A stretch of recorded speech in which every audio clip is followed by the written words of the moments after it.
ಇವತ್ತೆಲ್ಲ ಏನು ಇಷ್ಟೊಂದು ಜಾಸ್ತಿ ಇದೆಯೋ ಅವತ್ತಷ್ಟೇ ಎಲ್ಲ ಕಮ್ಮಿ ಇತ್ತು. ಮೇ ಬಿ ಅದೇ ಒಂದು ಅಂತ. ಎಕ್ಸಾಕ್ಟ್ಲಿ. ನಾನು ಯಾವಾಗಲೂ ಹೇಳ್ತೀನಿ, ಹಸುವಿದ್ದಾಗ ತುಂಬ ಸುಖವಾಗಿದ್ದೆ ಅಂತ. ಹೊಟ್ಟೆ ತುಂಬಿದ ಮೇಲೆ ಸುಖ ಹೊಟ್ಟಾಗತ್ತೆ. ಕಷ್ಟಪಟ್ಟು ಎಲ್ಲ ನಾವೊಂದು ಇಡ್ಲಿ ತಿಂತೀವಿ ಅಂತ ತಿಳ್ಕೊಳ್ಳೋಣ. ಅವಾಗೆಲ್ಲ ನಾನು ಪ್ರಕಾಶ್ ರೈ, ಇನ್ನೊಬ್ಬ ಗ್ರಾಫ್ ಅಂತ ನಾವು 3 ಜನ ಒಟ್ಟಿಗೆ ಇದ್ವಿ. ದುಡ್ಡೇ ಇರ್ತಾರಲಿಲ್ಲ ನಮ್ಮ ಹತ್ರ, ಸಖತ್ ಕಷ್ಟಪಡ್ತಿದ್ವಿ.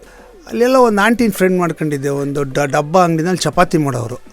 ನಾವು ಯಾವ ಬೇಕಾದ್ರೆ ತಿನ್ಕೊಂಡು ಹೋಗ್ತೀವಿ, ನಿಮಗೆ ದುಡ್ಡು ಬಂದಾಗ ನೀನು ಕೊಟ್ಬಿಡ್ತೀನಿ ಆಂಟಿ, ಬಾರ ತಿನ್ನೋ ಅಂದರು. ಸರ್ ನಾವು 3 ಜನ ಹೋಗಿ ದಿನ ಅಲ್ಲಿ ಚಪಾತಿ ತಿಂತಿದ್ವಿ.